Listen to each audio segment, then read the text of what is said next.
নমস্কার বন্ধুরা, শুভ সকাল। কেমন আছেন? আশা করি ভালোই আছেন। আমিও খুব ভালো আছি। আর এই শীতের সকালে মনে হয় না যে লেপ কাঁথা ছাড়ি। শুয়ে শুয়েই আজকে ইচ্ছা করছে না উঠতে, কিন্তু বোন চা দিয়ে গেল, বললো চা খেয়ে তারপরে ওঠ। আমি চা নিয়ে বসেছি, লেপের মধ্যেই বসে আছি। চাটা খেয়ে তারপর দেখছি, কাজ আছে অনেক, সংসারের কাজ, বাইরেও যেতে হবে একটু। আর বোন বললো আগে ইলেকট্রিক অফিসে যাবি, তারপরে পোস্ট অফিসে যাবি। তাই আমি বললাম ঠিক আছে, দেখছি। আগে দেখি ওপাশে যে কালকে জবা ফুলটা ফুটেছে নাকি। আমার তো সকালবেলায় চিন্তা হয় ফুল গাছ নিয়ে, কোনটা মরেছে কোনটা বেঁচেছে। তা আর এদিকে লাউ গাছটার জন্য মনটা খুব খারাপ। লাউ গাছটা উঠতে উঠতে একদম পুরো কমজোরি হয়ে গেল। ওই জন্য ফুলও ফুটেছে, দেখেন কত ফুল ফুটেছে। সবাই বলছে কি ফ্যান দাও ভাতের, তাহলে নাকি গাছটা আবার ভালো হয়ে যাবে, ঠিক হবে আবার। তোমরা এতদিন ছিলে না, গাছটায় ভালো করে জল টল পড়েনি। ঠিক আছে দেখি। তা আমাদের তো ভাত একবারই হয় দুপুরবেলায়। এবার ওই ফ্যান রেখে দিয়েছি, সারাদিন থাকবে, সারা রাত্রি থাকবে, পরের দিন দেবো যে। আর এখানে গ্যাদা চারা এনে রেখেছিলাম, তোমার 3-4 দিন তো হয়েছেই। পোঁতার আর টাইম পাইনি, সত্যিই টাইম নেই আমার কাছে। আর এই এখন আজকে একটু ভাবছি যে পুঁতে দিই দে। কাগজগুলো ছাড়িয়ে ছাড়িয়ে কাগজের মধ্যেই ছিল, নিচের পাতাগুলো মরে মরেও গেছে। আজকে না ইয়ে হলে নষ্ট হয়ে যাবে। কিন্তু দেখি গাঁদা ফুলগুলো বেশ ওইটার হয় আসেনি ফুলগুলো এখনও, এগুলো ফুল হয়ে গেছে। দুটোতে ফুল হয়ে গেছে, একটাতে এখনও কুঁড়ি ভর্তি, কিন্তু ফুল হয়নি এখনও। আর এখানে গাছটা পুঁতে নেবো। ওদিকে পেঁয়াজ পাতাও পুঁতে নিয়েছি, এদিকে চান করে আসলাম, এবারে পুজো দিয়ে নেবো। এটা আজকে মা কালীর ফটোতে দেবো ফুলটা, প্রথম ফুল হয়েছে, দিই। আর এখানে চলেও আসলাম পোস্ট অফিস থেকে। পোস্ট অফিসে যেয়ে মাথা গরম হয়ে গেছে। ওখানে আর ভ্যানের থেকে নেমেছি, একে তো রাস্তায় কাজ হচ্ছে, ঘুরে ঘুরে ভ্যান নিয়ে গেছে পয়সা বেশি দিয়ে। তারপরে আবার ওই দাদা বলছে 12:30টায় যেতে বলেছে, বললো 12:30টায় আসবেন না, 1:30টায় আসুন। এবার আমি তো স্টেশন পৌঁছে গেছি তখন। আবার ওপারে যেয়ে টুকিটাকি কিনলাম, এইটা কিনেছি আজকে, পাপোশটা।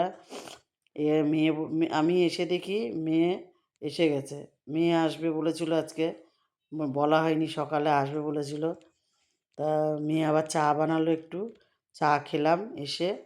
আর এই তারপরে আবার 1:30টার সময় কিন্তু গেছি পোস্ট অফিসে। তো আজকে কাজটা কমপ্লিট হয়েছে। কাজটা কালকে 1 ঘন্টা বসে কাজ হাফের বেশি করা হয়েছে, আজকে কাজ পুরো কমপ্লিট হয়েছে। আর ছোটো নাতি চাবি নিয়ে খেলছে, আমি ওদের সাথে রাগারাগি করছি, এই চাবি যদি হারিয়ে যায় চাবি কোথায় পাবি। আর এটার এখন ধ্যান জ্ঞান সব এইখানে হয়েছে, ভিতরে ঠাকুর আছে। আর এই যে জঙ্গল অ্যাডভেঞ্চার, যাই হোক, এখানে ও এখানেই ইয়ে করে রয়েছে, এখানেই থাকে। খাওয়ার টাইমে বেরোয়, স্নান টান করে ঢুকে গেছে। ওর ভাইকেও ঢুকতে দেয় না এখানে। কী রান্না হয়েছে আজকে, মেয়েদের শুক্রবার, আমরা মানি না কিন্তু মেয়ে তো মানে। এই যে শুক্রবারের জন্য এখানে পোস্ত দিয়ে পালং শাক, বড়ি দিয়েছি, আর পোস্ত দিয়ে পালং শাক করা হয়েছে। আর সিম দিয়ে আলু দিয়ে ভাজা হয়েছে এখানে। সিম আলু, আলু বেশি করে ভেজেছে, কেননা ছেলে আবার সিম খাবে না। আর কি জ্বালা, আজকে আর ডালও হয়নি, অনেকটা বেলা হয়ে গেছে, আমি এসেছি দেরি হয়ে গেছে। মেয়ে বললো ডাল করতে হবে না মা। আর ছোটো ছেলেরও খিচুড়ি করা হয়ে গেছে সব রকম সবজি দিয়ে। আর এখানে বেসন দিয়ে হবে ধনে পাতার বড়া, বললো গরম গরম ধনে পাতার বড়া করো আর গরম গরম ভাত দাও, খাবো। আর ওগুলো ভাজাভুজি দিয়ে আজকে খেতে হবে। আমি বললাম ঠিক আছে, ডাল করলাম না। আর আমার বোন ভাত বসাতে বলেছি, ভাত বসিয়েছে দেখেন, 1.5 গ্লাস চাল, আর কত যে জল দিয়েছে, ভাত হয়ে গেছে তবু ফ্যান বেরোয়নি জল দিয়ে। দেখেন ফ্যান না জল সব, ভাত হয়ে গেছে। এদিকে ভাতটাও নামিয়ে নেব। আর বেসন দিয়ে ধনে পাতা দিয়ে নুন হলুদ আর একটু কাশ্মীরি লঙ্কা নেব, কাঁচা লঙ্কা দিয়েছি। এটা দিয়ে করে নেব বড়া। আর বড়াটা হলেই বড় ছেলেকে খেতে দিয়ে দেবো আগে, ওকে আগে দিতে হবে।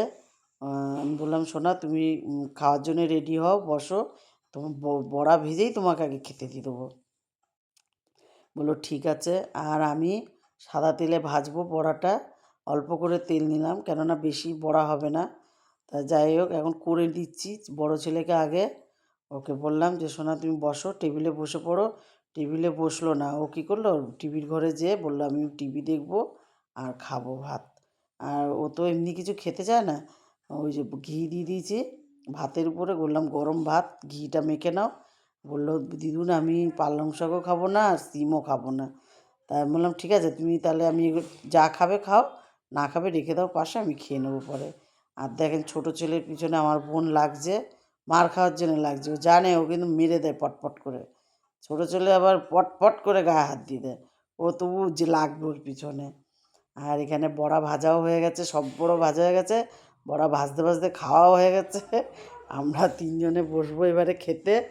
আমি বললাম খেয়ে নে এবারে, না তো হাতে হাতেই উঠে যাবে আবার বড়া, ভাত দিয়েও খাওয়া যাবে না। খেয়ে শুতে এসছি, অশান্তি এই যে ছেলে নিয়ে, ও খাটে শোবে না, ও ওখানে থাকবে। আজ এটুকুই। ভালো লাগলে লাইক করুন, কমেন্ট করুন, ভালো থাকুন, সুস্থ থাকুন। শুভরাত্রি।